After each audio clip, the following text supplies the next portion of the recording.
안녕하세요, 다월드입니다. 오늘 파이 공식 홈페이지에 새로운 업데이트가 있었습니다.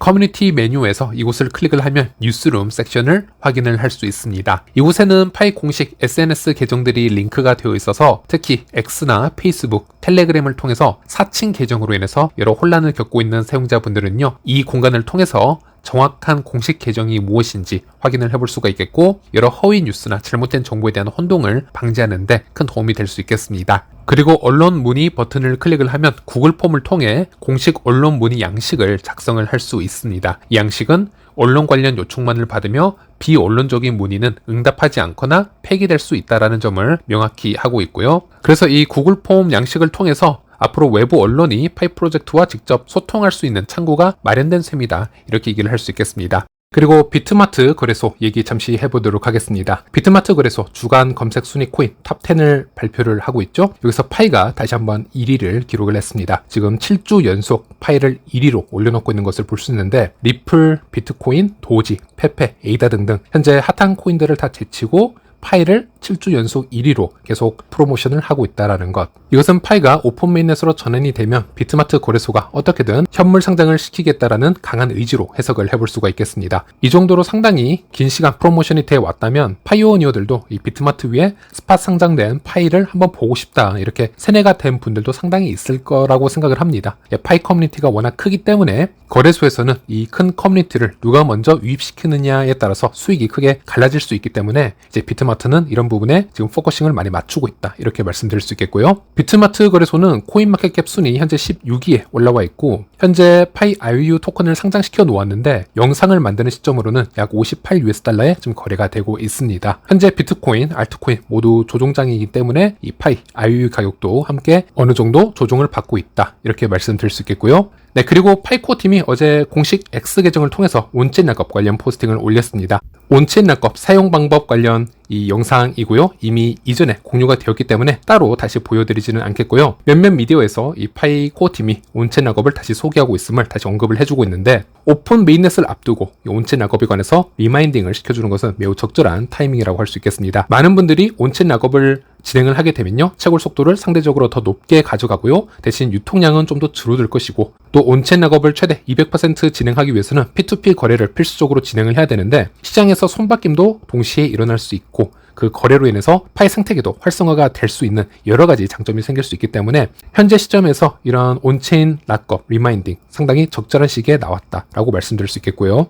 그리고 파이 생태계에서 가장 큰 밸런스를 가지고 있는 이 텔톡 프로젝트, 이번에도 역시나 새로운 파트너십을 발표를 했습니다. 최근에만 총 3개의 프로젝트와 파트너십을 발표를 하였고요. 그리고 이번 11월 25일에는 엘리트 플래넷이라는 웹 3.0 프로젝트와 파트너십을 발표를 하게 되었습니다. 텔톡 같은 경우 오픈 메인넷을 앞두고 최대한 많은 커뮤니티 인원을 유입시키려는 지금 의도를 보여주고 있고, 또 덱스와 같은 파이의 유동성을 제공해 줄 수 있는 프로젝트들과 파트너십을 지금 체결을 하고 있기 때문에 조만간 전환이 될 수 있는 이 오픈 메인넷의 모든 타겟을 맞추어서 좀 프로젝트를 성장시키고 있구나, 이런 부분을 알 수 있었습니다. 파이 생태계에서 가장 큰 밸런스를 지금 보유를 하고 있기 때문에 우리가 이 프로젝트에 따로 관심은 없더라도 오픈 메인넷 이후에 텔톡이 보유한 이 큰 물량들이 어떤 방식으로 이동하는지 온체인으로 꾸준히 트래킹을 하는 게 매우 중요할 수 있겠습니다. 단기적으로 가격 변동에 가장 큰 영향을 미칠 수 있는 부분이 이제 여기에 있다라고 생각을 하고요.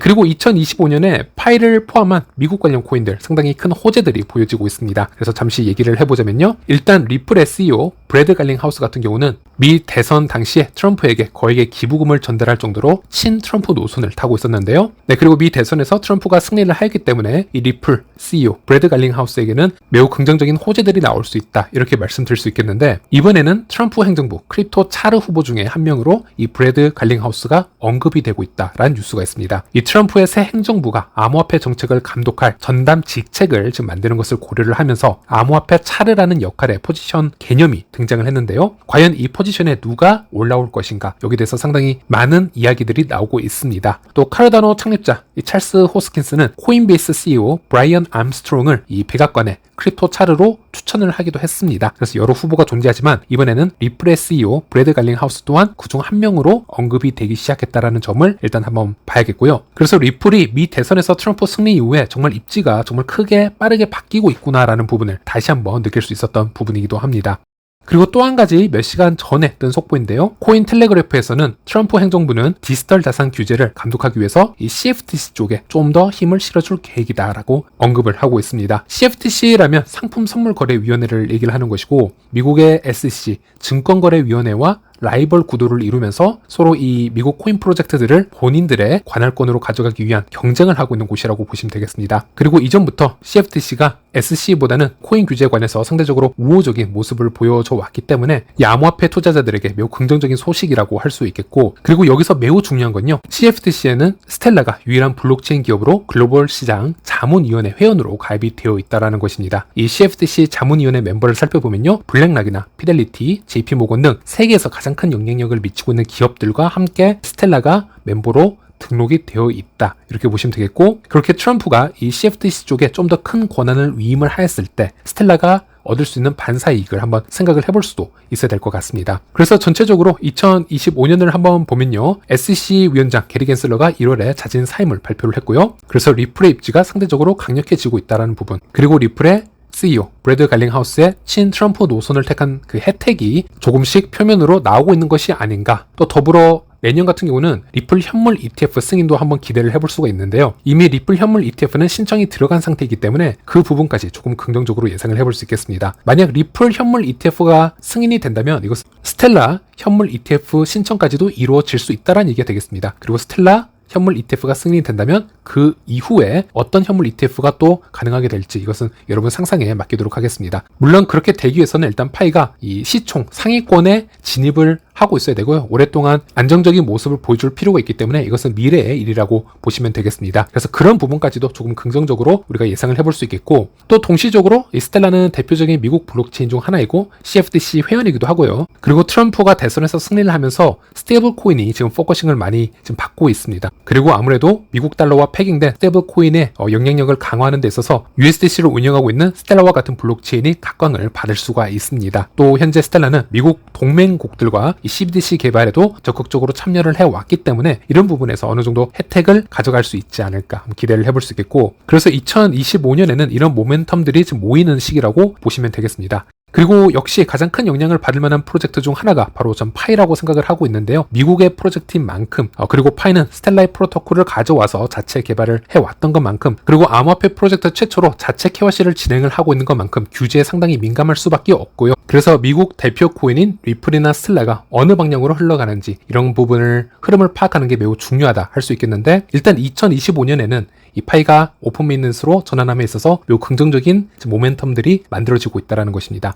네, 그래서 이 부분도 요약을 해드리자면 파이는 파이 자체적으로 생태계가 성장을 하고 가치를 올려갈 수도 있지만은 또 간접적으로 리플과 스텔라가 일단 승승장구를 하게 되면 그 부분에 대해서도 어느 정도 호재로 작용할 가능성이 있다. 그래서 이런 부분을 모두 열어놓고 봐야 된다라는 부분을 말씀드리는 것이고요. 그리고 제 채널에 이 스텔라와 파이의 연관성에 대해서 질문을 주신 게 있어서 제가 여기 대해서도 한번 말씀을 드려보도록 하겠습니다. 영상 잘 보고 있습니다. 질문이 있는데요. 다른 곳에 물어봐도 답이 별로 없습니다. 파이는 스텔라 기반인데 그 어떤 밈코인도 상위 체인 보다 값이 높은 게 없는데 과연 스텔라 가격이 저런데 그 체인을 사용하는 파이가 수십 달러 또는 수백 달러를 바라보는 게 맞는 건지 그 부분이 궁금합니다. 다우님은 어떻게 생각을 하는지요? 라고 질문을 주셨고요. 밈코인은 보통 이더리움이나 솔라나의 ERC 기반 토큰 또는 SPL 기반 토큰을 지칭을 하는 것으로 보여집니다. 이러한 토큰 생태계는 비유를 하자면 이더리움이나 솔라나라는 큰 빌딩 안에서 작은 사무실 하나를 임대를 해서 사업을 확장하는 구조를 가지고 있다라고 말씀드릴 수 있겠습니다. 그래서 이러한 토큰의 경우 블록체인을 구성하는 노드 역시 이더리움이나 솔라나 노드에 의존을 할 수밖에 없고요. 거래 수수료 또한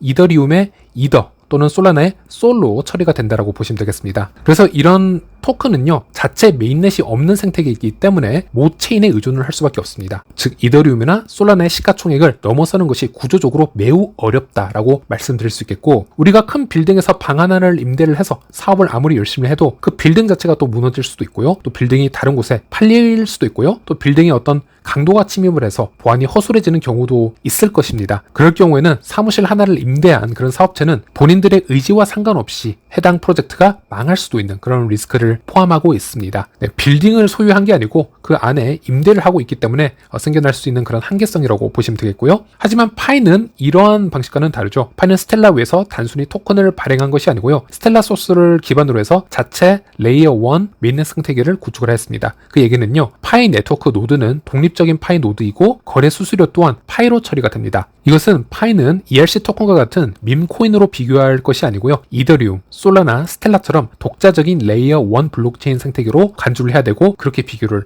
해야 됩니다. 굳이 비교를 하자면 스텔라라는 빌딩의 건축 방법을 그대로 가져와서 또 다른 파이만의 빌딩을 건설을 했다라고 보시면 되겠습니다. 빌딩 소유가 일단 파이이기 때문에 빌딩의 갑질이나 문제에 휘둘릴 필요가 없고요. 다른 빌딩이죠. 스텔라의 가치를 충분히 넘어설 수도 있다. 이렇게 말씀드릴 수 있겠습니다. 그런 차이점이 존재하고요. 그리고 이런 말씀을 주셨는데요. 과연 스텔라 가격이 저런데 그 체인을 쓰는 파이가 수십 달러, 많게는 수백 달러를 보는 것이 맞는지 그 부분이 궁금합니다. 라고 하셨는데 일단 파이 가격 얘기를 떠나서 제가 말씀드리고 싶은 것은요. 우리가 서로 다른 프로젝트들의 암호화폐, 코인 한 개 가격을 가져와서 서로 비교하는 실수를 저질러서는 안 된다는 겁니다. 모든 코인은 최대 발행량이 다르고 유통량이 다르기 때문에 1대1 비교가 사실 큰 의미가 없습니다. 만약 모든 코인이 같은 유통량을 가지고 있다, 같은 최대 발행량을 가지고 있다면 1대1 비교가 의미가 있겠죠. 암호화폐의 한계는 디지털 덩어리고요. 이 디지털 덩어리는 정말 잘게 쪼개질 수가 있습니다. 1억 개 이상으로도 쪼개질 수가 있고요. 그래서 우리가 개념을 잡을 때 코인의 가치 책정은 액체와 비슷한 방식으로 작동을 한다라고 생각하시는 게 좀 더 큰 도움이 될 수 있습니다. 전체 시가총액,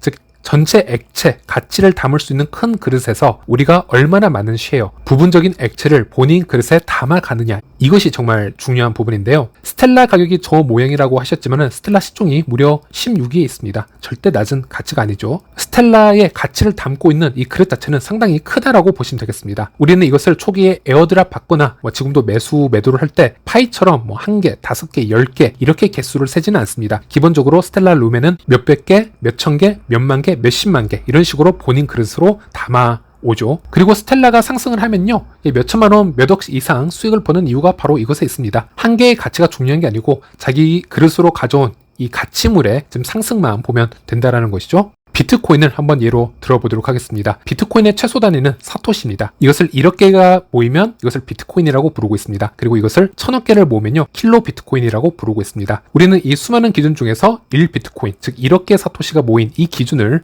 보통 사용을 하고 있는데요. 예를 들어 사토시가 처음에 채굴 방식을 선택할 때 좀 더 잘게 나누어서 마이크로 분배를 하고 싶었다면 비트코인을 2100만 개로 구성을 하는 게 아니고요. 2100조 개의 사토시 코인으로 구성된 네트워크로 표현을 할 수도 있었을 것입니다. 우리가 주식에서 액면 분할을 한다라고 해서 주식 보유 가치가 떨어진다라거나 기업의 가치가 떨어지는 거 아닌 거 다들 아실 겁니다. 단지 주식의 수를 잘게 나누어서 분할시키고 한 개당 가격은 자동으로 낮아지겠지만 전체 보유 가치는 동일하죠. 대신 투자자들의 접근성이 좀 더 용이해지겠죠. 그런 개념으로 보시면 되겠습니다. 그래서 실제 이 비트코인 같은 경우에는 가치가 너무 높아져 버렸기 때문에 BTC 단위로 사용을 하기에 좀 불편한 부분이 있습니다. 그래서 이 비트코인 단위 자체를 사토시 단위로 통일하자 이런 이야기들 도 조금씩 나오고 있습니다. 현재 1사토시 가격이 지금 얼마냐면요. 약 1원 정도 됩니다. 1.2원 정도 되는데요. 비트코인 사토시 하나가 1.2원이라고 해서 우리가 비트코인 가격을 낮다라고 표현을 할 수는 없는 것이죠. 상당히 높은 가치로 평가를 해야겠죠. 그래서 토큰 한 개당 가격, 이 함정에서도 빨리 탈출하시길 바라겠습니다. 네, 이번 영상은 여기까지입니다.